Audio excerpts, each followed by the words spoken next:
आजच्या कार्यक्रमाला आपल्याला दोन कर्तृत्ववान स्त्रिया, दोन म्हणजे तीन म्हणता येतील, आपल्याला इथं उपस्थित आहेत। आज प्रत्येक क्षेत्रामध्ये स्त्रियांनी आपला ठसा उमटवलेला आहे।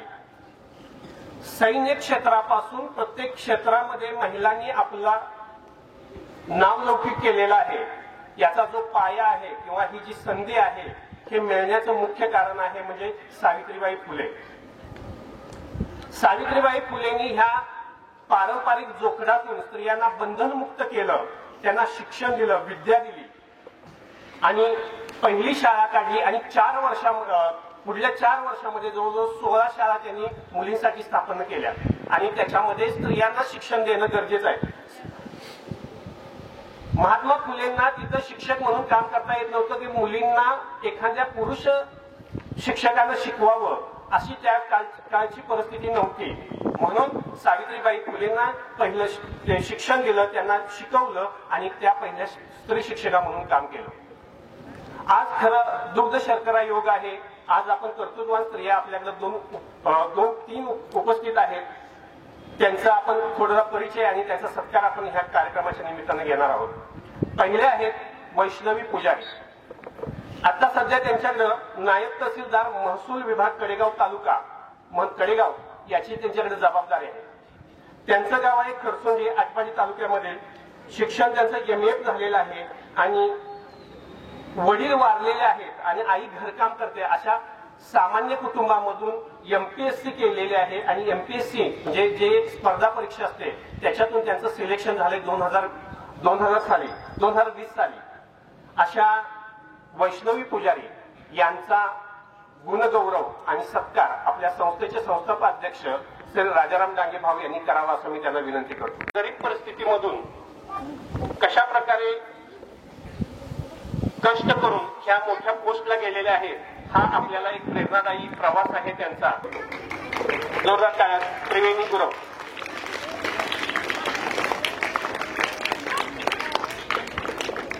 त्यांच्या पत्नी सुविद्य पत्नी नंदादेवी आज उपस्थित आहेत।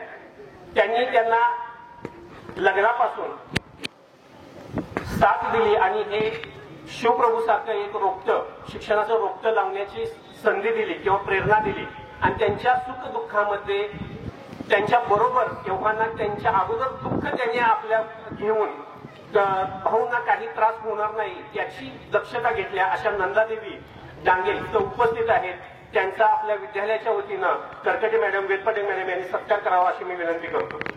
नंदादेवी खरं म्हणजे ही जोडी पाहिली म्हणजे ज्योतिबा फुले आणि सावित्रीबाई फुले यांची आठवण येते। ज्योतिबा फुलेंच्या शिक्षण कामामध्ये राजाराम डांगे भाऊंनी त्याग केलेला आहे आणि त्यांच्याला साथ देण्याचं काम जसं ज्योतिबा फुलेंना सावित्रीबाईंनी साथ दिली तशी साथ नंदादेवी यांनी त्यांच्या आयुष्यभर साथ दिलेली आपल्याला पाहायला मिळते। असं कर्तृत्ववान स्त्रिया म्हणून त्यांचा आपण गुणगौरव केलेला आहे, कर्तृत्ववान स्त्री म्हणून त्यांचा सत्कार करण्यात आलेला आहे। त्याचबरोबर आपल्या विद्यालयामध्ये राजश्री अजित डांगे इथं उपस्थित आहेत, त्यांचा सुद्धा सत्कार विद्यालयाच्या वतीनं करावा अशी मी विनंती करतो। MCA झालेल्या राजश्री आहेत, उच्च विद्या विभूषित आहेत, सामान्य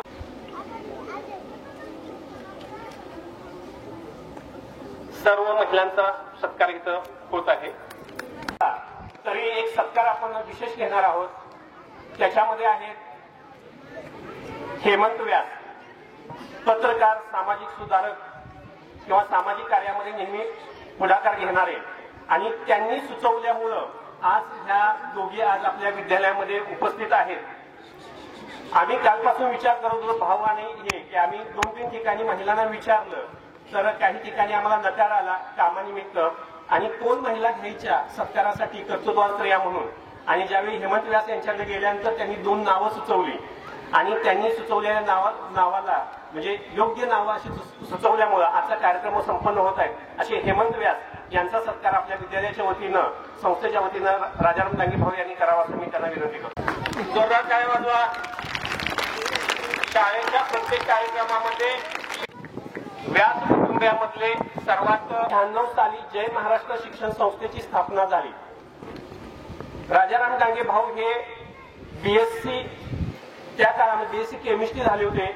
नोकरी करण्याऐवजी त्यांनी शेतीचा वसाहत घेतला आणि शेती करताना त्यांच्या असं लक्षात आलं की काही ग्रामीण भागातील शिक्षणाची प्रत एकदम खालच्या दर्जाची झालेली आहे. इथल्या ग्रामीण भागातील मुलांना उच्च दर्जाचं चांगलं शिक्षण मिळावं या अनुषंगाने त्यांनी काही मित्रांना एकत्र घेऊन 1996 साली जय महाराज शिक्षण संस्था स्थापन केली.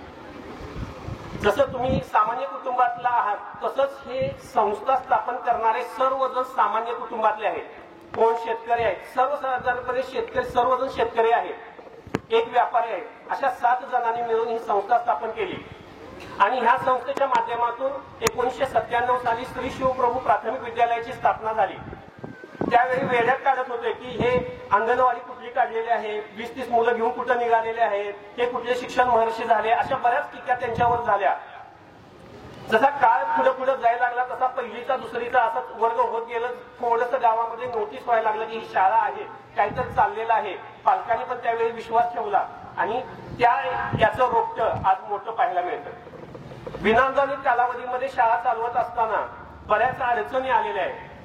म्हणजे बसायला जागा नाही विद्यार्थ्यांना, शिक्षकांचे पगार द्यायला पैसे नाहीत, भाडं ज्या खोल्या घेतल्या होत्या ते भाडं द्यायला पैसे नाहीत, अशी अवस्था झालेली होती.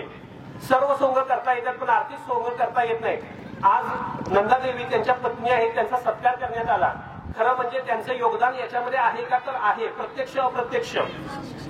ऊस बिल आलं की भाऊनी ऊस बिल परस्पर काढून आणायचं, शिक्षकांचे पगार द्यायचे.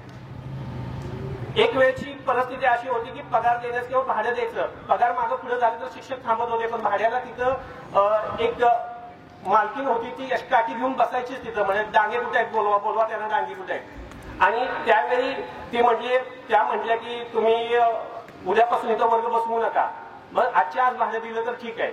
त्यावेळी मला आठवतंय यांचा अलंकार, सोन्याचा अलंकार जो होता तो आम्ही खालचे आहे, आता पारस शेठ म्हणून आहे, त्यांच्याकडे गहाण ठेवला आणि त्यांच्यातून पैसे आणून ते आपण भाडं दिलेलं आहे. मी त्याला साक्षीदार आहे स्वतः.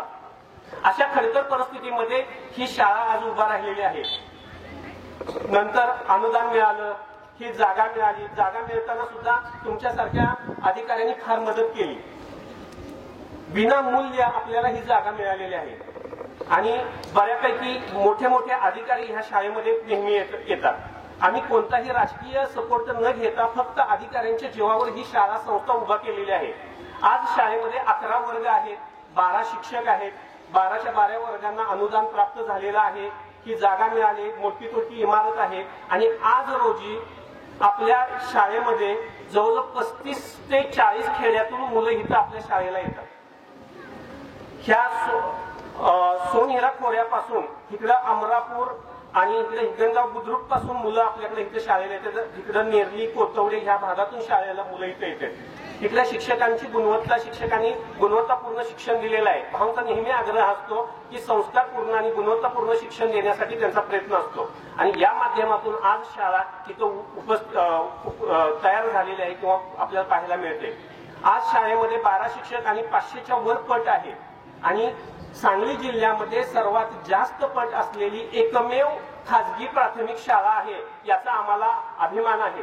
आणि दुसरा विषय म्हणजे याची गुणवत्ता. प्रत्येक परीक्षेमध्ये आमच्या विद्यालयाचे विद्यार्थी हे परीक्षेमध्ये आपला नावलौकिक करत आहेत. स्कॉलरशिप परीक्षा असो, 7-7 मुलं 5-5 मुलं एका वेळी आमची स्कॉलरशिपला येत असते. ज्या वेगवेगळ्या परीक्षा असतात त्याच्यामध्ये सुद्धा आमच्या विद्यालयाचे विद्यार्थी यश संपादन करत असते. हे सर्व आहे ते भाऊंच्या प्रयत्नामधून किंवा त्यांनी जी प्रेरणा घेतलेली आहे, स्वतःसाठी काही केलेलं नाही. जसं सावित्रीबाई फुले असतील, ज्योतिबा फुले असतील की त्यांनी त्या काळामध्ये समाजासाठी प्रयत्न केलेला आहे, तसाच हा प्रयत्न आपल्याला इथं पाहायला मिळतो. एक थोडीशी तुम्हाला माहिती असावी म्हणून याच्याबद्दल सांगितलेलं आहे. यानंतर एक विद्यार्थिनी आपल्या विद्यालयातील सावित्रीबाई फुले यांच्याविषयी थोडीशी माहिती सांगेल. माझ्या वर्ग शिक्षकांचं नाव म्हणतात.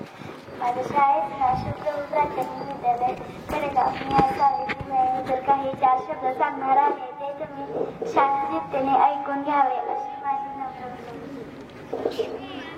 सावित्रीबाई फुले यांचा जन्म 1831 रोजी सातारा जिल्ह्यातील नायगाव सावित्रीबाई यांच्या आईचे नाव लक्ष्मी व वडिलांचे नाव खंडोजी नवसे पाटील. महात्मा फुले व सावित्रीबाई 1 जानेवारी 1848 रोजी पुण्यातील भेंडवाड्यात मुलींची पहिली शाळा सुरू केली.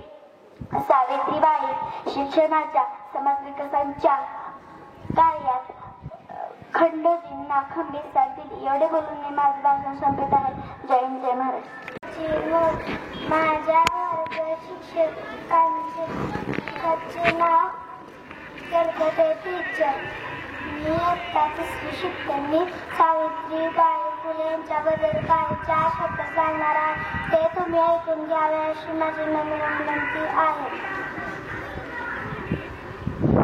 समाजाला जिने दिली ज्ञानाची सावली, समाजाला जिने दिली ज्ञानाची सावली, धन्यती क्रांती ज्योती सावित्री माऊली, धन्यती क्रांती ज्योती सावित्री माऊली. आज 3 जानेवारी क्रांती ज्योती सावित्रीबाई फुले यांची जयंती.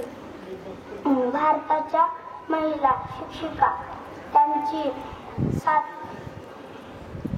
सावित्रीबाई फुले यांचा जन्म सातारा जिल्ह्यातील नायगाव येथे झाला व त्यांच्या वडिलांचे नाव खंडोजी नेवसे पाटील व त्यांच्या आईचे नाव लक्ष्मीबाई व वयाच्या 9व्या वर्षी सावित्रीबाई फुले यांचा विवाह ज्योतिबा फुले यांच्या सोबत झाला व महात्मा फुले यांनी सावित्रीबाई फुले यांना वाचायला लिहायला शिकवले व स्त्री शिक्षणाचा पाया रचला. नमस्कार, माझे नाव वेदांतिका रामनाने. आज मी 4 शब्द बोलणार आहे. तुम्ही सगळ्यांना ऐकून घ्यावे अशी माझी नम्र विनंती आहे. सावित्रीबाई फुले यांचा जन्म 3 जानेवारी 1831 मध्ये झाला. सातारा जिल्ह्यातील इथे झाला. नावगाव इथे झाला. त्यांचे आईचे नाव लक्ष्मीबाई फुले. जय हिंद, जय महाराष्ट्र. राजमाता वीरमाता जिजाऊ, राष्ट्रीय माता अहिल्यादेवी होळकर इंग्रजांची कोंडी फोडून मेरी झाशी नाही दूंगी म्हणणारी झाशी राणी लक्ष्मीबाई, स्त्री शिक्षणाची जननी सावित्रीबाई फुले यांना प्रथम आजच्या सोहळ्याच्या निमित्ताने मदपामराचे त्रिवार वंदन. आपल्या कर्तृत्वाने गुणवत्तेच्या बळावर कर्तृत्वाने स्पर्धा परीक्षेत यश मिळवून सर्वोच्च पदी विराजमान झालेले आपल्या लाभलेले अतिथी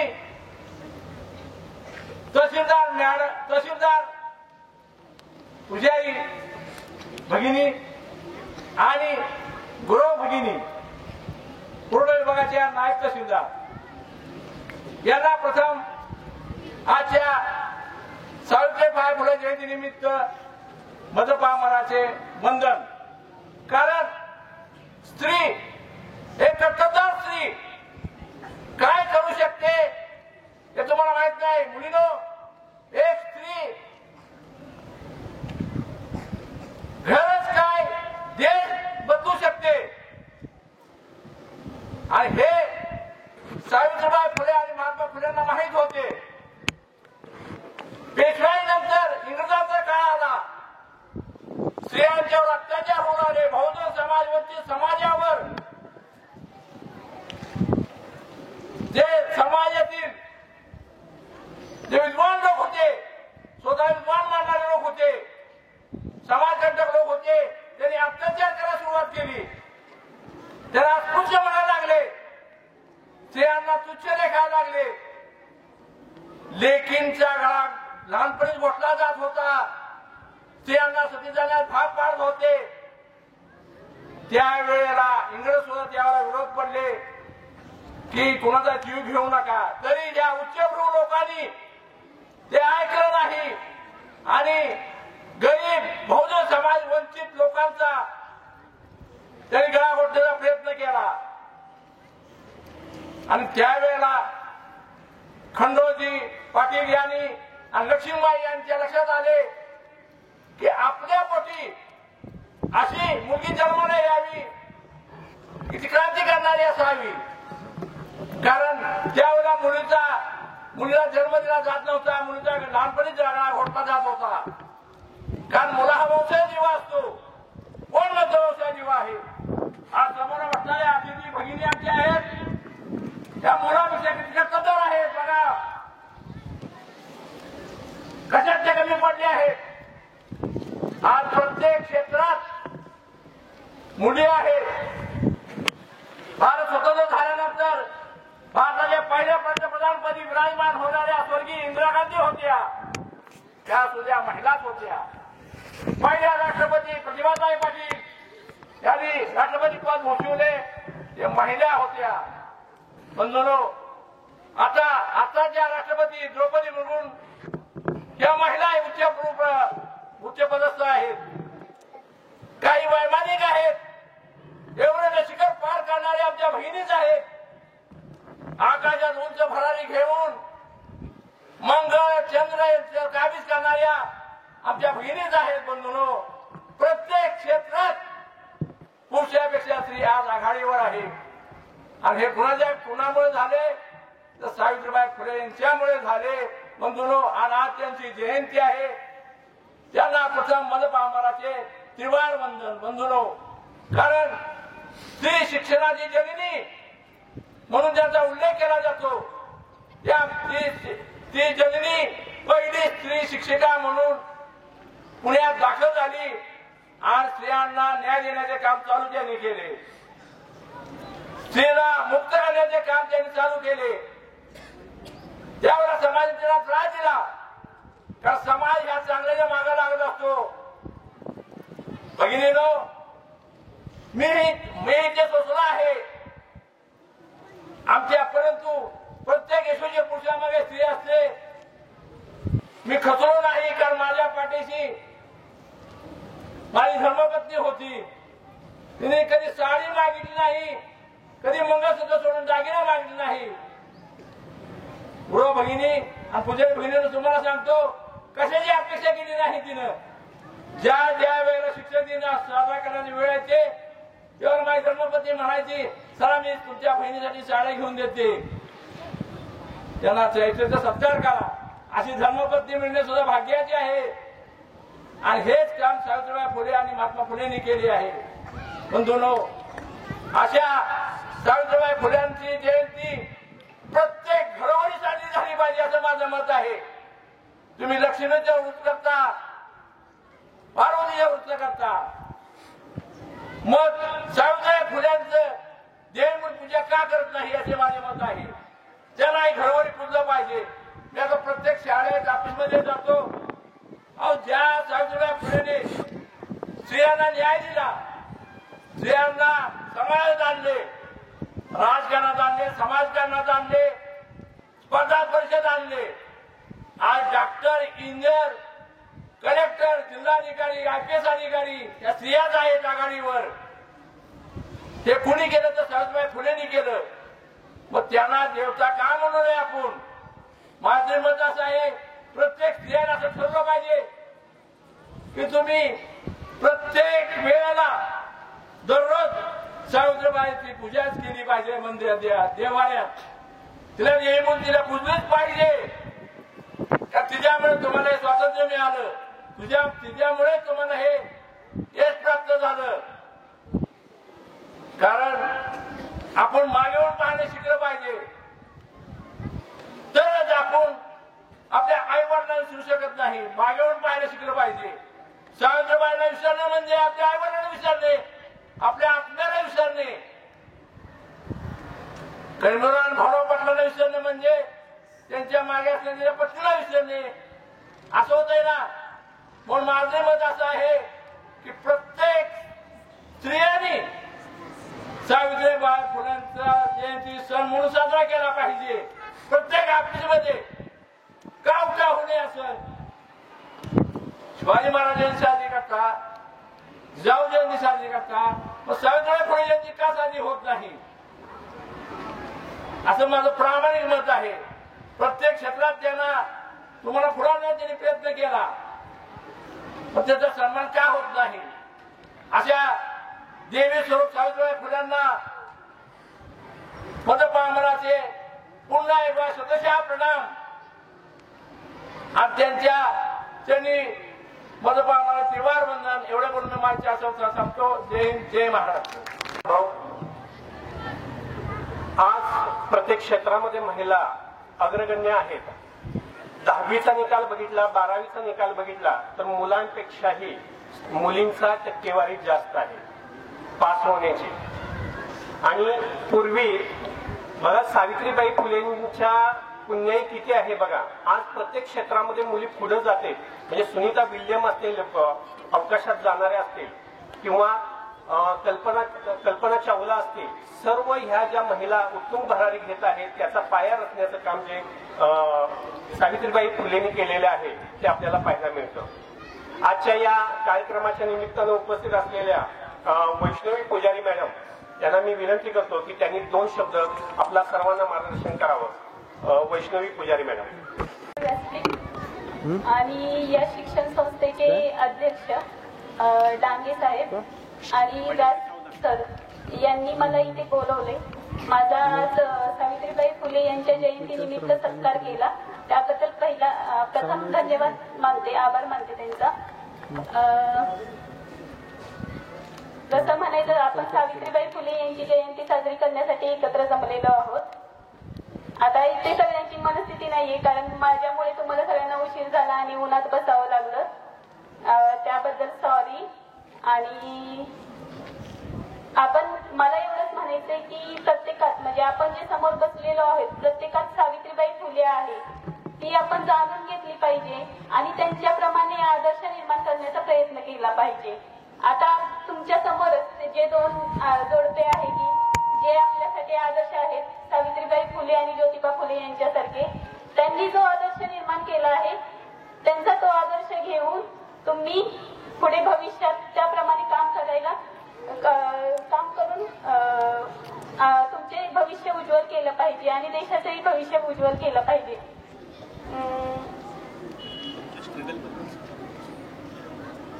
मला सांगायचंय की म्हणजे मी अभ्यास करत असताना PSIचं फिजिकल करायचे. आता एक स्त्री म्हणून PSIचं फिजिकल करत असताना असं व्हायचं की गावात कोण फिजिकल करण्यासाठी म्हणजे मला मदतीला कोणच नव्हतं.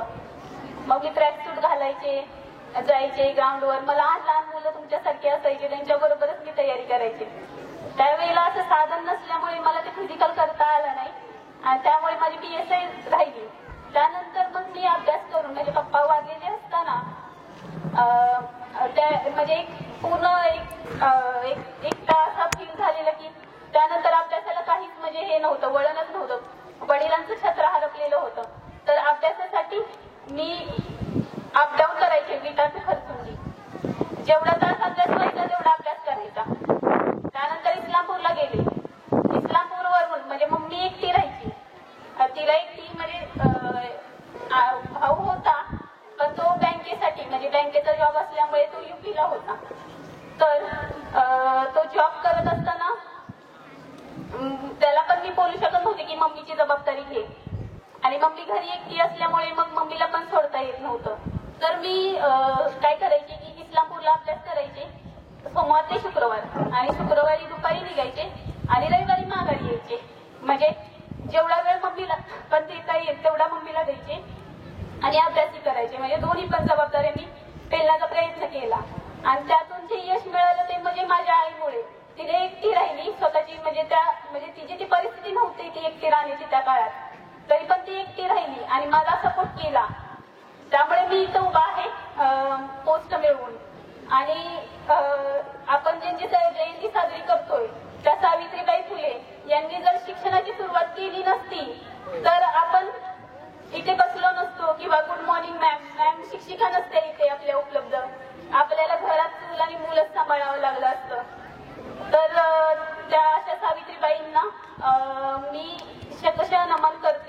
आणि मला फक्त एवढंच म्हणायचंय की तुम्ही पण ते स्वतःमध्ये त्या गोष्टीचा आत्मसात करून तसं बनण्याचा प्रयत्न करावा. आणि सर मला काय म्हणले आल्यावर की आमची गरिबाची शाळा आहे, पण मला असं म्हणायचं की बाहेर 50-60 हजार देऊन प्रायव्हेट शाळेत जातात तर तिथं अशी शिस्त मिळत नाही. सरांनी सांगितलं बाहेर उन्हात बसले तरी पण ते म्हणजे सगळ्यांनी ताट बसा म्हणलं की ताटच बसतात. एवढी शांतता पण लगेच स्वीकारली. अशी शिस्त कुठेच भेटणार नाही जरी प्रायव्हेट असली. आणि सरांनी म्हणजे शिस्त आणि सुसंस्कार चांगले घडवले आहे तुमच्यात आणि तुम्ही नक्कीच पुढे जाऊन काहीतरी भविष्यात कराल हे मला वाटतं आहे. एवढे बोलून मी म्हणजे 2 शब्द संपवते. जय हिंद, जय महाराष्ट्र. गरीब परिस्थितीमधून त्यांनी कसं प्रकारे MPSCचा अभ्यास केला, खरसुंडी ते विटा असा प्रवास करून, आणि सर्वसाधारणपणे MPSC करायचे असेल तर दिवसाला 10 ते 12 तास किमान अभ्यास करावा लागतो. बाळांनो, किती तास? 10 ते 12 तास अभ्यास करावा लागतो. त्यावेळी MPSC मध्ये सिलेक्शन होतं. आणि असं प्रेरणादायी व्यक्तिमत्व आपल्या पुढे वैष्णवी पुजारी यांनी त्यांचे मनोगत मांडलं. त्यानंतर मी विनंती करतो त्रिवेणी गुरव मॅडम यांना त्यांनी आपल्या विद्यार्थ्यांना मार्गदर्शन करावं.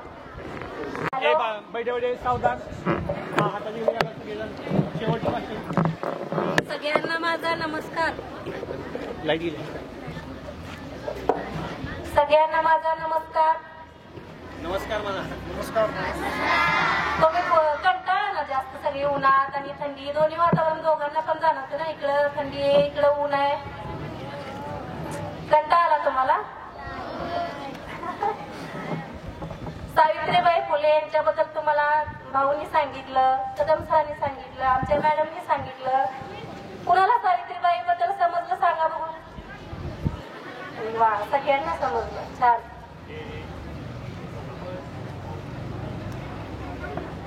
सावित्रीबाई फुले मुलींसाठी आणि सगळ्यांसाठीच आदर्श आहेत.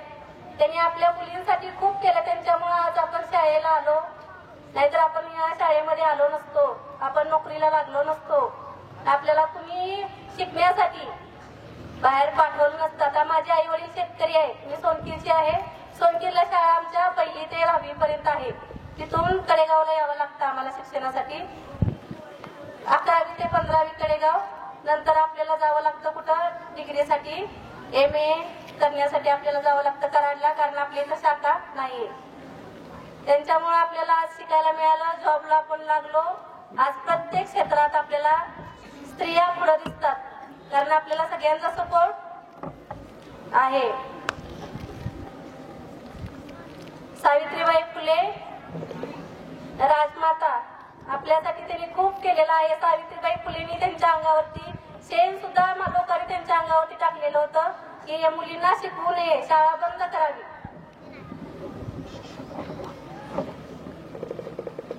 डांगे भाऊनी इथं आम्हाला बोलवून स्वागत केलं. नंतर व्याससाहेब आमचे, त्यांनी पण इथं आम्हाला बोलवलं. तुमच्या शाळेतर्फे आम्हाला इथं स्टेजवर बोलवण्याची संधी दिली, त्याबद्दल मी या शाळेचे, सरांचे, सगळ्यांचे आभार मानते. आणि माझे 2 शब्द बोलून मी माझे भाषण संपवते. धन्यवाद मॅडम.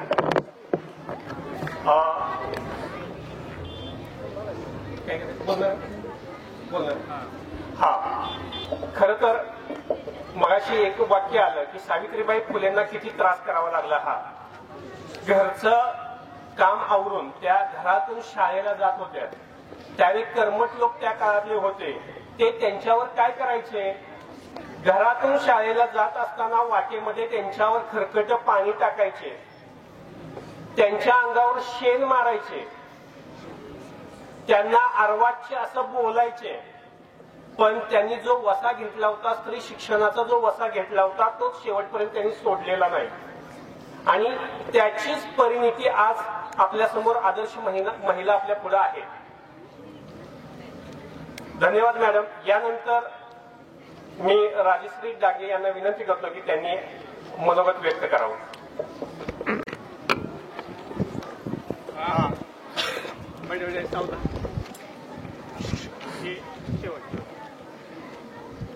सन्माननीय व्यासपीठावरील मान्यवर, वंदनीय गुरुजन वर्ग आणि माझ्या चिमुकला मित्रमैत्रिणींनो, सर्वांना माझा नमस्कार. आज 3 जानेवारी क्रांतीज्योती सावित्रीबाई फुले यांची जयंती. ही जयंती आपण बालिका दिन म्हणून साजरी करतो. सर्वांना बालिका दिनाच्या हार्दिक शुभेच्छा.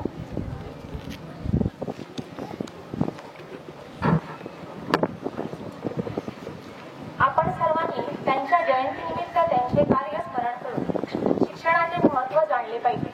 आज स्त्रिया अनेक क्षेत्रात शिक्षणामुळे आपले कर्तृत्व सिद्ध करीत आहेत. यामध्ये क्रांतीज्योती सावित्रीबाई फुले यांच्या कार्याचा अमोल वाटा आहे. सावित्रीबाईंप्रमाणे आपणही काहीतरी कर्तृत्ववान केलं पाहिजे. आपण सर्वांनी सावित्रीबाईंच्या परंपरेला पुढे नेण्यासाठी मुलींच्या शिक्षणाला प्राधान्य देऊन समाजात एक चांगला बदल घडवून आणला पाहिजे अशी माझी इच्छा आहे. त्याबद्दल मी सर्वांचे धन्यवाद मानते.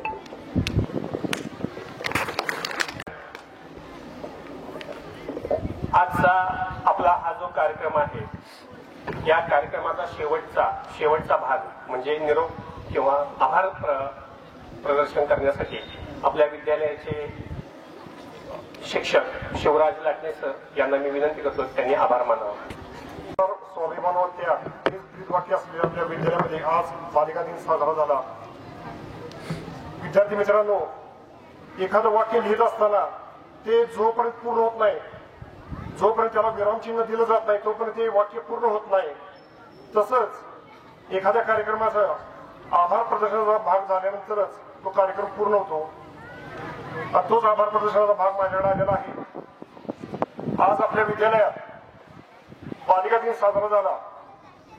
त्या कार्यक्रमात महसूल विभागाच्या पुजारी मॅडम तसेच पुरवठा विभागाच्या गुरु मॅडम त्या आपल्या बहुमूल्य वेळ देऊन तिथं उपस्थित राहिल्या. त्यांचं विद्यालयाच्या वतीनं खूप खूप आभार.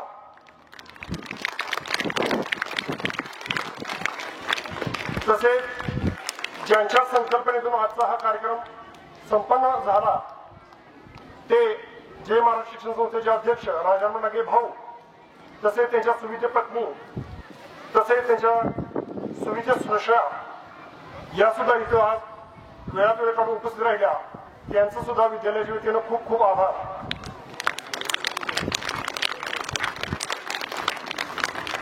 तसेच आपल्या विद्यालयावर नेहमीच प्रेम करणारे कडेगाव नगरीचे ज्येष्ठ पत्रकार व्यास सर हे सुद्धा वेळात वेळ काढून इथं उपस्थित राहिले. त्यांचं सुद्धा विद्यालयाच्या वतीनं खूप खूप आभार. तसेच हा कार्यक्रम यशस्वी पार पाडण्यासाठी ज्या शिक्षक वर्गाने प्रयत्न केले त्या सर्व शिक्षक वर्गात सुद्धा खूप खूप आभार.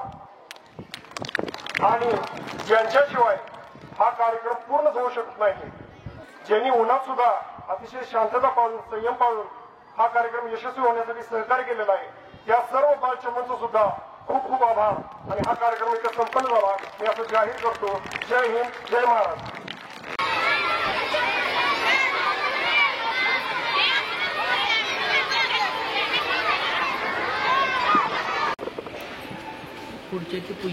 पाहुण्याचं आगमन होत आहे. सर्वांनी जोरदार टाळ्या वाजवून त्याचं स्वागत करायचं.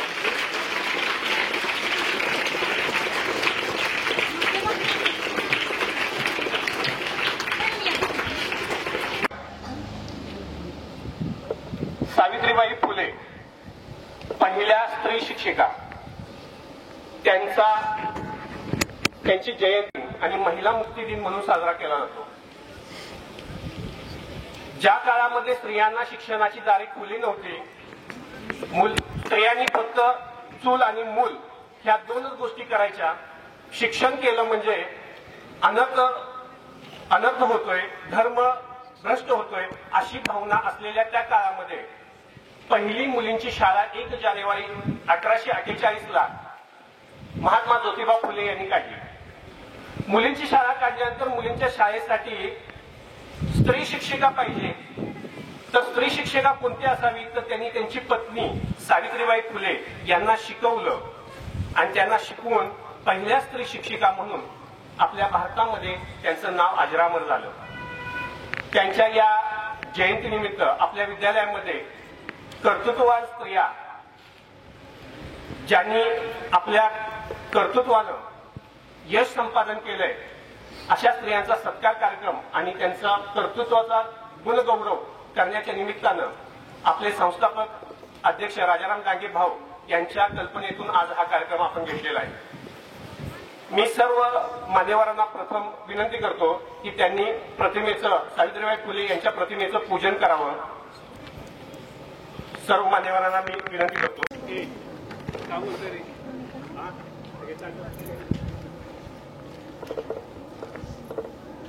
भंडारी सर, लक्ष्मी सर, ह्या साईडला जरा पोरं बोलणार.